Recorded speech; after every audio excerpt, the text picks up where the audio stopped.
Welcome, my friends.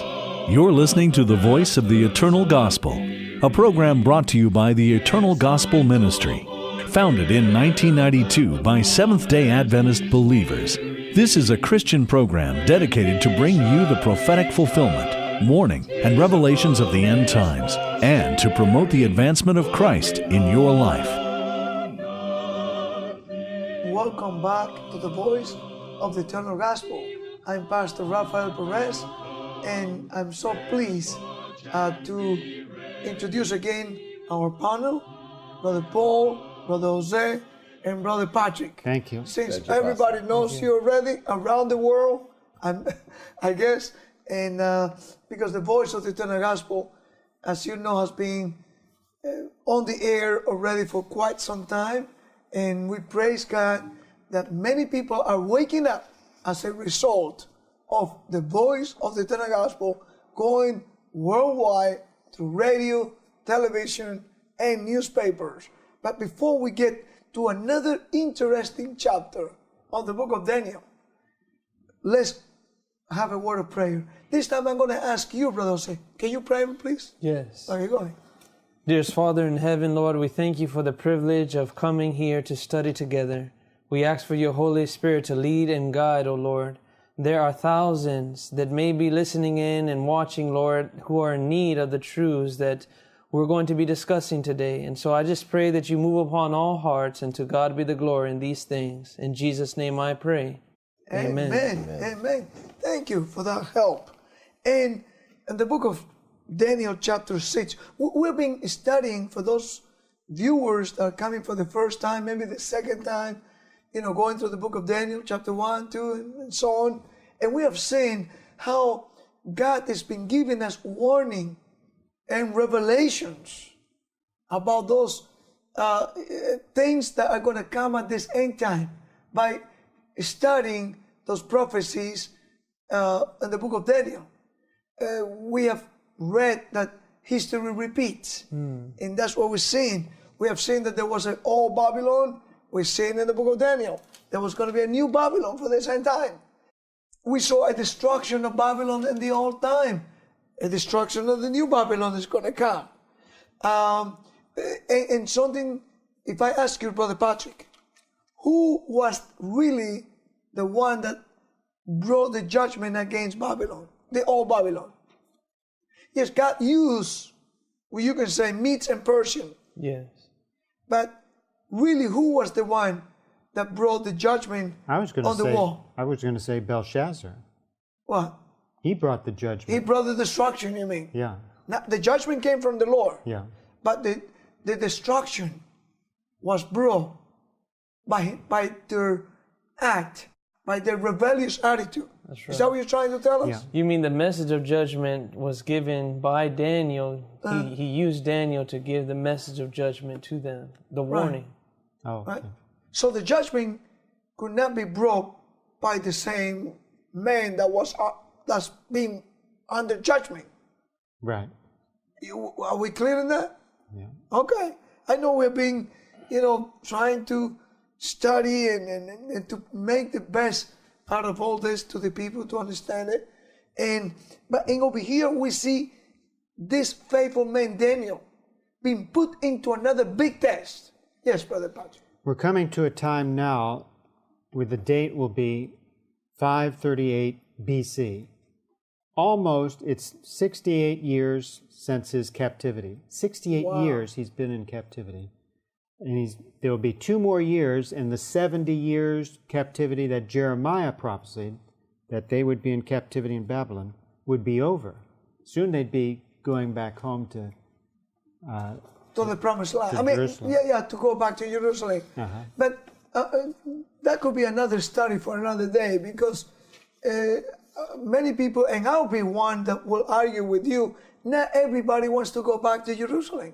They were so comfort up there in Babylon that they want to remain there in Babylon. But that can be a study for another day. Is that okay? But we saw Daniel praying for the fulfillment of this prophecy. Yeah. In response to the Lord's promise that when we rebel against God and if when we're taken captive, if we will turn and pray, God will forgive our sins and restore us.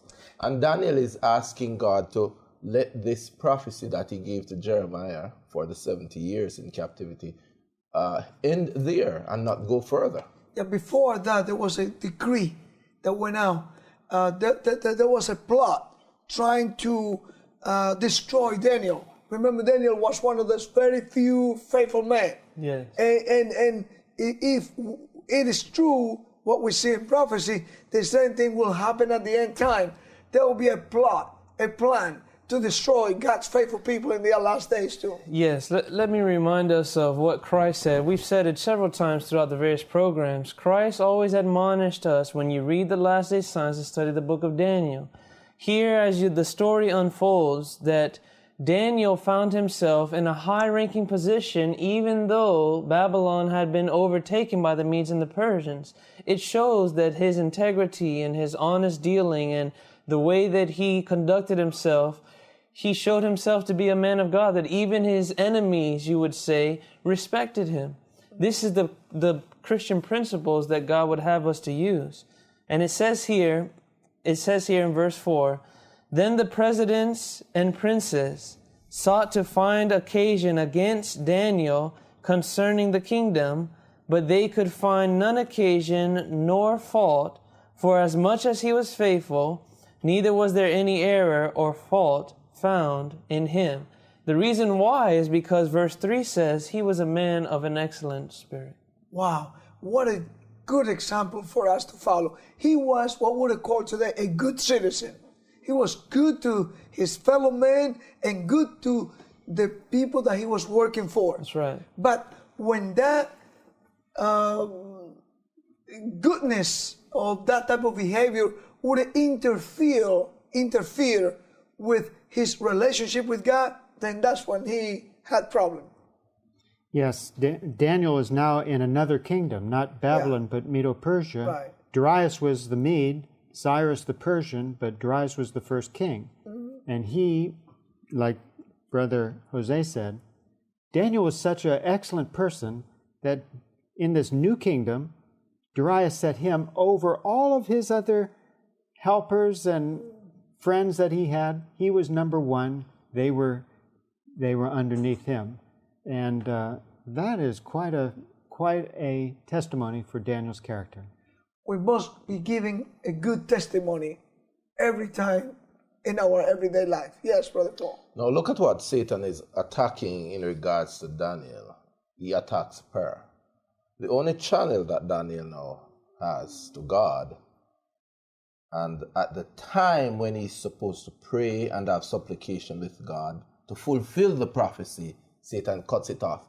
Prayer is illegal. Why it was made up illegal? Can you elaborate what happened during that time? Well, these men, because Daniel had been appointed to such a high position, certainly they say, how is this man who, number one, he was a Hebrew captive when he first got, and now you transfer him over into our kingdom? What is wrong with you, king? I could imagine these were their thoughts. And so because the jealousy burned in their hearts, because of this man, faithfulness always creates jealousy from those who are against each other. Darkness and light do not come together. Remember, Joseph was hated by his brothers just because he had a more Christ-like spirit than they did. He would tell their father of his evil report, of their evil report. So likewise, Daniel, they didn't like his position. They envied him. They had jealousy. And so they sought to create a way to get him to be condemned and pulled down from that position. And what was that plan? Let's say it quickly, briefly. They looked at his life; it was spotless. They said it has to be something about his religion that we can make a law against. Right. And indeed, that was the only thing that Daniel could not go along with the rest of the people in there in the Medes and Persian Empire. That's right. Because there was a law that came in. What was the law? So they made a plan that they could flatter the king. No one can pray to any other god except for you for 30 days. That's what we find in the chapter 6. And they knew that the Medes have a different kind of government. If the king made a law, it could not be changed. And the Persian, right? That's right. That's right. And what happened when Daniel heard about the decree that he couldn't pray to no other god but to Darius. Darius, the king. Okay, how you pronounce that? Darius. Darius. Some people Darius, say okay. Darius, but Darius, okay. Darius, yeah. Okay, so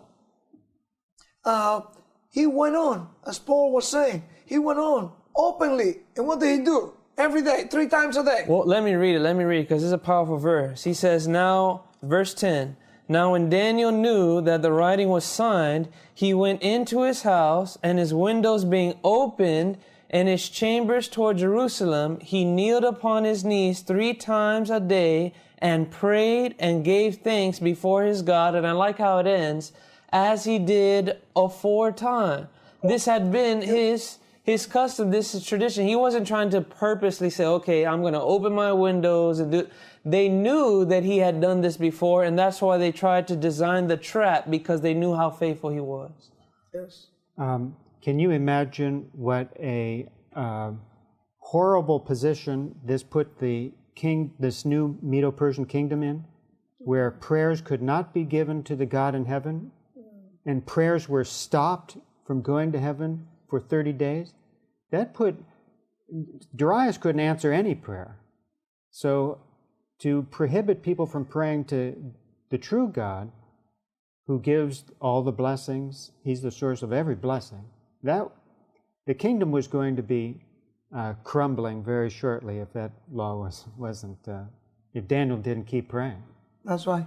Now, do you notice something throughout the book of Daniel so far?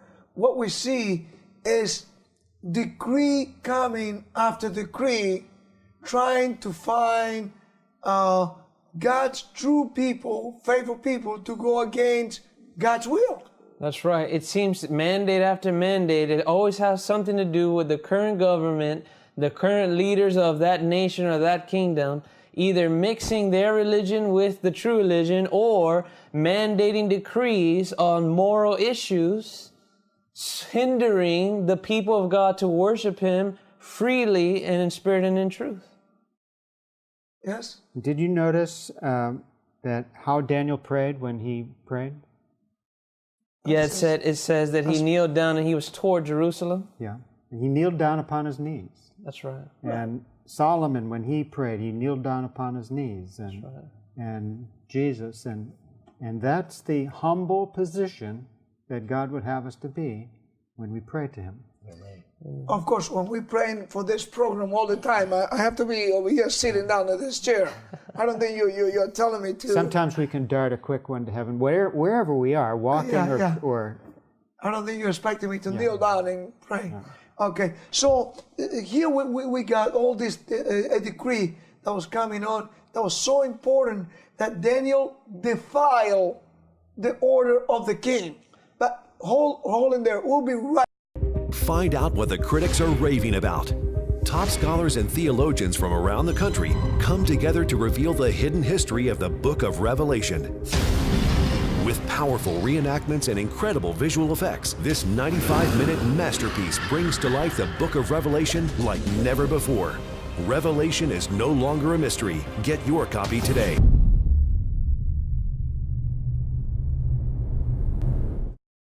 Welcome back. My brother Paul, let me go to you now.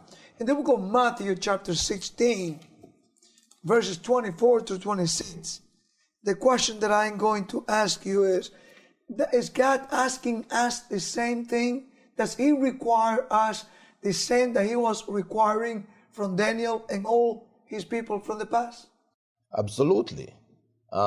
In reference to this text, it says, Jesus said, Then said Jesus unto His disciples, If any man will come after me, let him deny himself and take up his cross and follow me.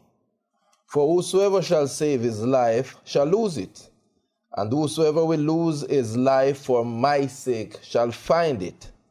For what is a man profited if he gain the whole world and lose his own soul? Or what shall a man give in exchange for his soul? What really was at the stake in relationship with this decree and the faithfulness of Daniel. Daniel had been faithful up until this point. Yeah. I don't know where he was in regards to the golden image, but he wasn't mentioned. But here, this was a direct personal challenge to Daniel. He couldn't pray. And he was risking what? He's risking his His life. life. He put him on line, his own life. Yes. And Jesus, that's what Jesus is saying. Yes. So the reason I'm bringing this to our viewers is and to all of us is, you know, this is not just an old-time story. This is, Jesus is expecting his people, even to the very end, to be found faithful to him, even if our own life will be at risk. So some of our brothers will say, but why say this now? Why call down persecution upon ourselves? When it comes, we'll deal with it.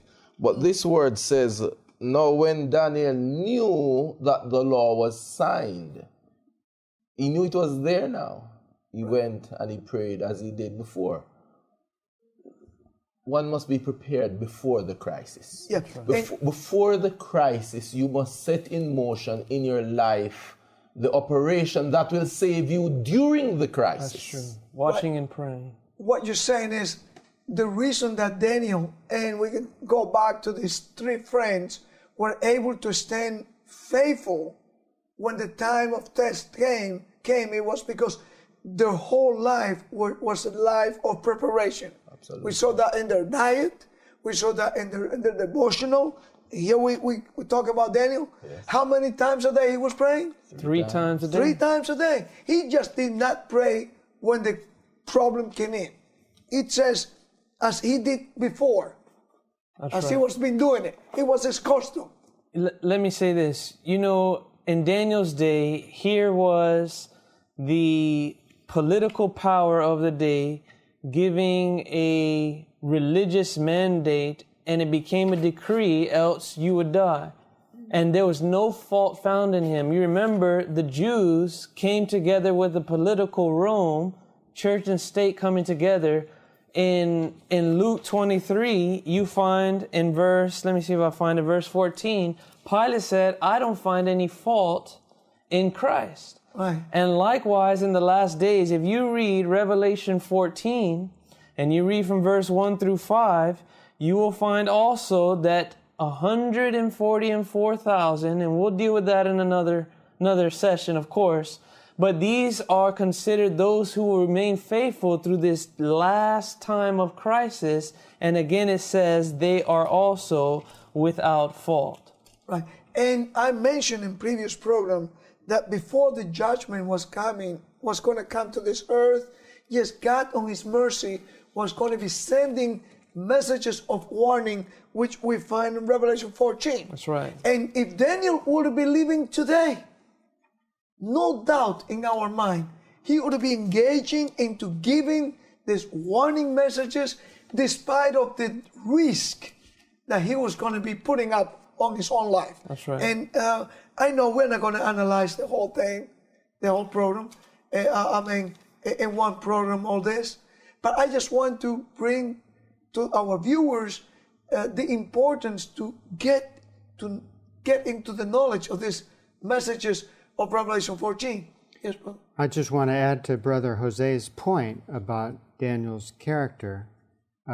Daniel was thrown into the lion's den, and the king fasted and prayed through the night, and he went in the morning to see if Daniel was okay. And it says, in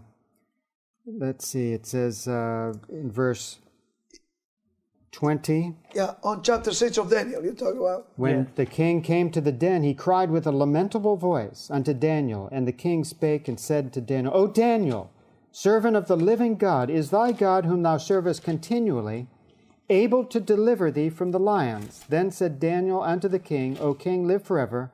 My God hath sent his angel, and hath shut the lions' mouths, that they have not hurt me, forasmuch as before him innocency was found in me, and also before thee, O king, have I done no hurt. Daniel was obedient to the first 4 commandments. He was innocent before God, and he was obedient to the last 6 commandments. he was innocent before King Darius, and so God could save Daniel from the lions. I'd just like to add one verse to that. Go ahead. And that's the experience of Paul. In Acts 24, he says, "And herein do I exercise myself to have always a conscience void of offense toward God Amen. and toward man. Obedience to the first 4 commandments toward God, and obedience to the last 6 commandments toward man." That's how we should always be living, like Daniel and Paul. Well, the whole 10 Commandments are divided into that, isn't it? The first 4, our faithfulness towards our Creator, and the last 6 to our fellow men. Amen. That's right. That's right. Let me make somewhat of an appeal to those who are in high positions or leadership positions. You know, you notice here, God always appeals to the leaders who are in positions. And Elder Paul read a statement in Matthew where it says, "What shall it profit a man if he should gain the whole world and lose his soul?" Remember, the Lord tried to warn Pilate before the final decision was made. The Lord here tried to work with Darius. He was influenced by other men, even though if he would have known what the outcome would have been, you can see here he was sorry for what he had done. If you're in a leadership position, whether you're in the nation or in a church, listen to the still small voice of God and do the right thing for God. Amen. Before judgment will come. Yes. Judgment will come, but you don't have to be on the receiving end of the punishment of that judgment. Yeah, and going back in Revelation 14, 6 and 7, it says over there is a message coming from heaven. Part of the message says what? The hour of the judgment of God is what? It's come. Can you read it, please? Yes, it's in Revelation 14 and verse 6 and 7. It says clearly, I'll get there. Yeah. It's Revelation. Okay, in verse 6, it's speaking about the everlasting gospel that's going to every nation. And then that gospel message includes verse 7, saying with a loud voice, "Fear God and give glory to Him, for the hour of His judgment is come." And then in connection it says, "And worship Him that made heaven and earth and the sea and the fountains of living water." Almost every time in the Bible where a call is made to worship, it always points to God as our Creator. Amen. And there is a specific one of the 10 Commandments that describe that very thing that you just said. What is that commandment? Well, I'm going to point out the very words. Notice, worship Him that made, notice the 3 words, heaven and earth and the sea and the fountains of living water. Those same 3 words are found in the 4th commandment, Exodus chapter 20 from verse 8 through 11. Okay, can we read it? We got a couple of minutes. Oh, I'm sorry. You want to say something? No, we can read You this. want to add another important point. That's good. That's good. Just Go. hold on, and I will. Okay, I'll come back to you, I promise. Okay, I'll just read 8 to 11. "Remember the Sabbath day to keep it holy. 6 days shalt thou labor and do all thy work, but the 7th day is the Sabbath of the Lord thy God. In it thou shalt not do any work, thou, nor thy son, nor thy daughter, thy manservant, nor thy maidservant, nor thy cattle, nor thy stranger that is within thy gates. For in 6 days the Lord made," you see how it points to Him as the Creator? "Heaven and earth, the sea." Those are the same 3 words in Revelation. It says, "And all that in them is, and rested on the 7th day. Wherefore the Lord blessed the Sabbath day and hallowed it." And let me ask you, since I know you want to bring another important point, but see why it's so important in Revelation 14:6. It says that these messages of the eternal gospel or everlasting gospel must go to every nation, people, and tongue. Why is such an important thing for all the nations to hear that message of the true gospel, of the everlasting gospel? Why? Because Jesus wants to save His people from their sins. Right. And because He knew that Satan, the dragon, was going to be giving to the whole world a false gospel. Yes. That's right, a false gospel. You know, if the of Lord, Babylon. and we'll get more into it, I'm sure, but if the Lord is calling the world to a judgment, and the standard of every judgment, a judge is to uphold the law, before he can judge fairly the world because of transgression of the law, he has to give a final warning and make an appeal to those to begin to keep the law of God that they have not been keeping. And everyone must be brought to a point of decision. Those that will be obedient to God and those who will reject God. Those at the very final judgment, at the end of the judgment, those who are faithful to God would choose rather like Daniel to die than to break God's commandments.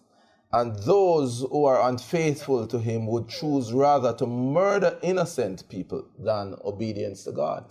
And it's clear now, two distinct classes of people. So during this time, the whole humanity is being divided into two groups. Which are those two groups? The obedient and the disobedient. And the disobedient. Who are the one who's going to get the judgment of God? Certainly the disobedient. Yeah. And who are going to be the one who's going to be getting the reward of the second coming? Yes. The obedience. Based on this verse that we are dealing over here, chapter 14, verse 7, it said, when the hour of his judgment is come, it is describing a period in our history that God's judgment was going to begin on this earth. That's right. And as a matter of fact, in the next chapter, we're going to deal certainly with the judgment. You mean on the next program or the next chapter? The next chapter. Whenever we get to Daniel 7, we'll deal with it, I'm sure. Are we going to get into that? Okay, Brother Patrick. Yes. Daniel was like Jesus. He was found to be innocent, but they put him in the lion's den. And no fault was found in him. So then Darius put those presidents into the lion's den. The lions chewed them up before they even hit the ground. But then, you know what happened? What? Tell us. Again, Darius, it says, wrote a decree to all peoples, nations, and languages, verse 25. All peoples, nations, and languages. What does that sound like? Yeah, the same thing. Yeah. Right. This shows that, and then he talks about making a decree that about fearing the God of Daniel. Here, one person can get the gospel to all the world. You're talking about Daniel. Daniel. Because of his faithfulness. Yes. One person standing true to God, firm on the platform of truth, on the everlasting gospel, can be a witness to all the world. What a comforting way to conclude this program today. My dear viewers and friends, let's be like a Daniel, like a modern day Daniel. Amen. Today, yes, in the midst of all those apostasies, in the midst of all this Babylonian teachings and practice, you and me, by God's grace, can be found faithful to Him. Amen. So may the Lord bless each one of us today and forever and ever. Amen. Our Voice of the Eternal Gospel family thanks you for joining us. Generous contributors like you keep us broadcasting. Prayerfully consider supporting this ministry. Donations are tax deductible and can be sent to Voice of the Eternal Gospel, P.O. Box 15138, West Palm Beach, Florida 33416. Our phone number is 1-866-7th-DAY-2. That's 1-866-784-3292. And our web address is voiceoftheeternalgospel.com.